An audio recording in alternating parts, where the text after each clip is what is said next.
하나님의 의란 무엇입니까? 우리는 하나님의 의를 말할 때 하나님의 정의와 공의로 구별해서들 많이 말을 하고 있습니다. 하나님의 정의는 무엇이다? 하나님의 공의는 무엇이다? 각각 구별합니다. 하나님의 정의는 휴빌이여, 체데크. 하나님의 공의는 히브리어, 미슈파트. 서로 다른 두 단어다 라고 얘기하면서 하나님의 정의와 공의를 구별해 말합니다. 그런데 하나님의 정의와 공의가 있는데 공의는 특별히 공평한 의를 말합니다. 재판에서부터 비롯됐습니다.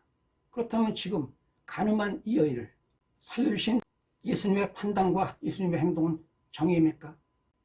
어떤 사람들은 분명히 죄로 말미암아 그 간음의 순간에 돌로 맞아 죽은 사람들이 무수히 많습니다. 그런데 분명히 율법에도 명시되어 있고 하나님의 준엄한 명령임에도 불구하고 이 여인을 살려둔 건 오히려 하나님의 공의가 아니라 불의 아닙니까? 누군가는 살려주고 누군가는 죽도록 내버려두는 하나님의 차별 아닙니까? 우리는 하나님의 의를 말할 때 저도 여러분도 가슴에 새기시기 바랍니다. 하나님의 의라고 말할 때 하나님의 의는 지난 시간에 믿음과 행함에 대해서 믿음과 행함은 본디 하나의 본질이다 라고 말씀드렸던 것처럼 하나님의 의는 하나님의 정의와 공의 구별되지 않고 공의 하나님의 의에서 비롯됩니다. 하나님의 의는 무엇입니까? 하나님의 의는 사랑입니다. 성경은 밝히 말하고 있습니다. 하나님은 사랑이시니라. 하나님의 의는 사랑이며 하나님의 의는 은혜입니다. 그리고 하나님의 의는 용서입니다. 심판을 말할 때 그것이 죄를 미워하시는 하나님의 마땅한 하나님의 심판 아니냐라고들 많이 말합니다만 하나님은 말씀하십니다. 하나님은 인간을 사랑하시기 때문에 천지 만물을 지으시고 인간을 우뚱으로 세우시면서 말씀하십니다. 너희가 다스리라 말씀하십니다. 그리고 하나님은 하나님의 형상에 따라서 우리 인간을 지으셨습니다.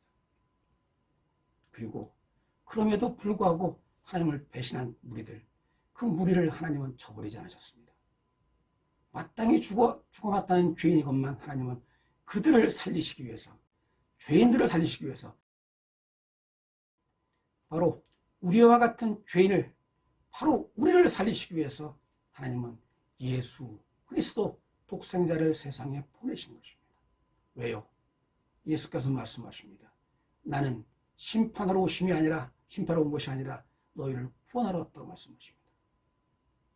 우리에게 무수히 많은 죄가 있고 그 죄의 본성에서 벗어나지 못하고 죄의 유혹에서 벗어나지 못하고 있는 우리를 예수님은 너무도 잘 아십니다.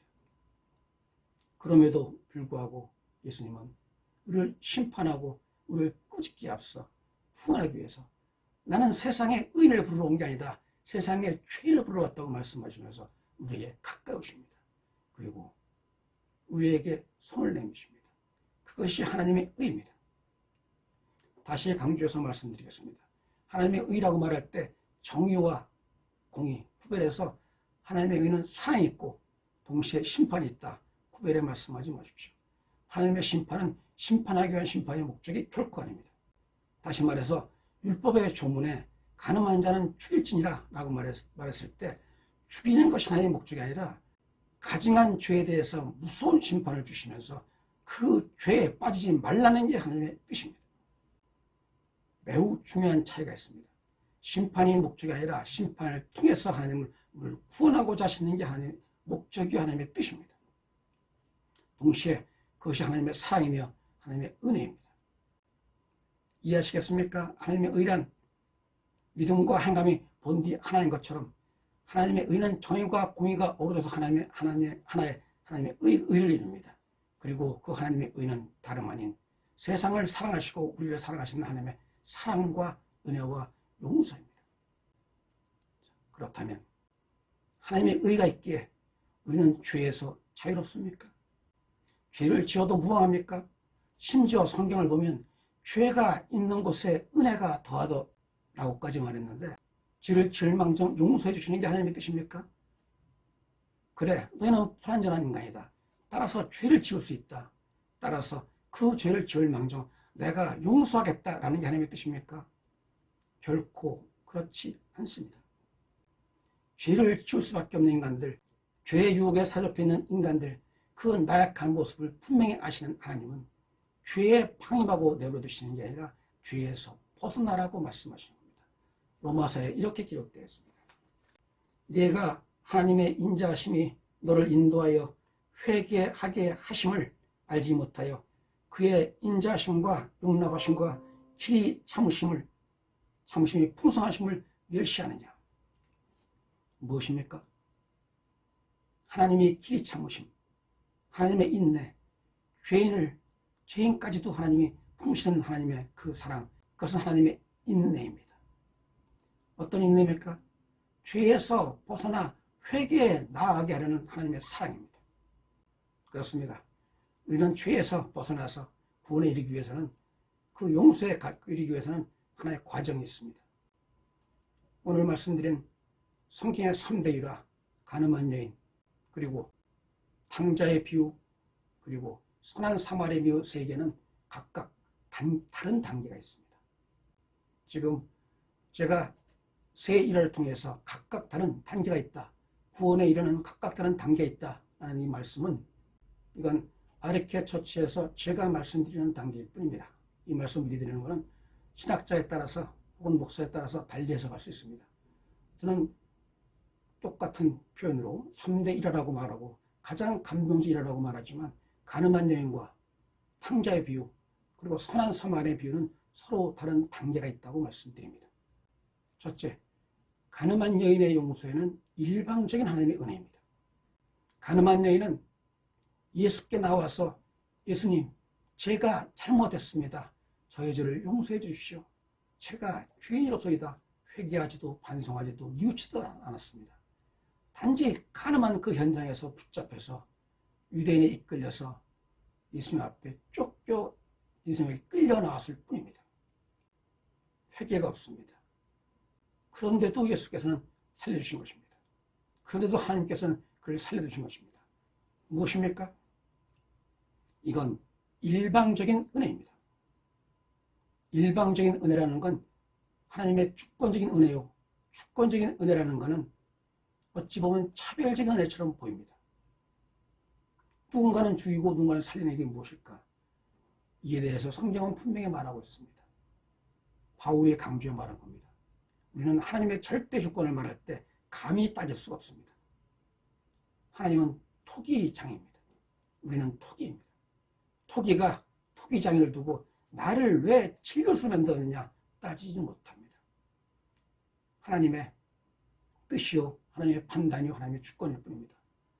그렇다면 그렇게 불공평한 게 어디 있습니까? 라고 우리는 따져볼 수 있을 것입니다. 그렇다면 그 일방적 하나님의 은혜는 꼭 하나님이 내게 오셔서 나를 구원하는 게 아니라면 내가 나아갈 수 있는 길이 없는 거 아닌가? 하나님이 일방적으로 정하는 게 아닌가? 라고 생각할 수 있습니다. 그렇습니다. 분명히 일방적인 하나님의 은혜는 우리 신자의 입장에서 볼 때는 수동적인 신앙입니다. 하나님이 정하시고 우리는 따라갈 뿐입니다. 수동적인 신앙이요, 그 다음에 하나님의 주권이요, 어떻게 보면 신자인 우리의 입장에선 어쩔 바가 없는 마치 다른 차원의 어떤 것처럼 보입니다. 하지만 이 단계를 넘어서서 하나님의 절대 주권에 대해서 우리는 따지지 못합니다. 하나님의 판단이 하나님의 주권일 뿐입니다. 하지만 여기에 머물지 않는 것이 바로 우리 신앙입니다. 지금 이 자리에 모이신 여러분들, 저와 우리 모두는 이미 예수의 이름으로 나왔을 때 이미 우리는 일방적인 은혜를 받고 있다는 것을 마음에 새기시기 바랍니다. 동시에 그 다음에 단계가 있습니다. 일방적인 은혜의 다음 단계에서는 탕자의 비유에서 보일 때는 일방적인 은혜와는 다른 단계로 넘어갑니다. 그리고 선한 사마리아의 비유에서는 또 다른 단계가 있습니다. 그것이 성경에서 말하는 바, 우리 신앙은 젖먹이 신앙. 어미가 먹여주는 그 젖을 먹으며 자라는 젖먹이 신앙에 머물러서는 안 되는 겁니다. 믿음의 장성한 분량까지 나아가라는 게 바로 우리 신앙입니다. 하나님의 일방적인 은혜 때문에 살았던 우리가 이제는 우리가 장성한 분량까지 나가는 바가 무엇인지를 마음에 새기면서 우리 신앙의 길을 걸어야 할 것입니다. 오늘은 가늠한 여인과 용서에서 하나님의 의의가 무엇인지, 하나님의 의의의 본질은 우리가 지금까지 생각했던 것처럼 정의와 공의를 구별하면서 하나님의 심판, 때로는 추노 하나님의 심판이 있다. 반면에 때로는 하나님의 무조건적인 사랑가 있다. 구별하지 마십시오. 그 본질은 무서운 하나님의 추노한 심판 그 자체도 하나님은 심판하기 위해서 심판하시는 게 아니라 하나님의 그 심판에는 그 배경에 그 바탕 근저에는 다름 아닌 죄인까지도 사랑하시는, 다시 말해서 우리들 죄와 허물이 너무도 많은 우리까지도 사랑하실 때 끝까지 사랑하시는, 지극히 사랑하시는 하나님의 사랑입니다. 오늘 가늠한 여인에서 볼 때 우리는 하나님의 의가 무엇인가? 그 의는 사랑이며 은혜이며 용서다 라고 했던 말씀 마음에 새기시기 바랍니다. 그것이 우리에게 주는 진정한 은혜입니다. 그것이 우리가 살아갈 수 있는 동력입니다. 그것이 우리가 살아갈 수 있는 근거입니다. 은혜 마음에 새기고 다음 단계로는 한 걸음 더 나아갈 것입니다. 지금 일방적인 은혜를 베풀어 주신 하나님, 그 하나님께 감사하며 그 하나님이 우리에게 바라시는 바 그것이 무엇인가 마음에 새기십시오. 이제는 하나님이 우리에게 주시는, 명령하시는, 우리에게 주시는 계명을 따라 나아가는 다음 단계가 있어야 할 것입니다. 오늘은 가늠한 여인과 용서라는 제목을 주제로 말씀드렸습니다. 이 가늠한 여인과 용서에서 핵심은 결코 죽은 자를 살려두셨다 여기에 머무는 게 아닙니다. 가늠한 여인이 예수께서 너희들 가운데 죄 없는 자가 돌로 치라 라고 했던 거에만 주목하지 말고 가장 중요한 마지막 말씀, 나도 너를 정죄하지 않겠다 라고 하신 말씀, 지금 율법에 따라 심판하지 않겠다,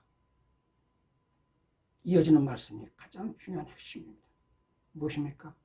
가서 다시는 죄를 짓지 말라. 결코 하나님은, 그리고 예수 그리스도는 죄에 대한 무조건적인 인정이 아니었습니다. 너희는 약하기 때문에 죄를 지을 수 있다라고 무조건적인 인정이 아니었습니다.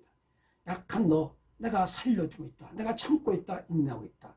하지만 가서 다시는 죄를 짓지 말로 가신, 범하지 말로 가신 그 말씀에는 우리가 행할 바를 제시하시는 것입니다.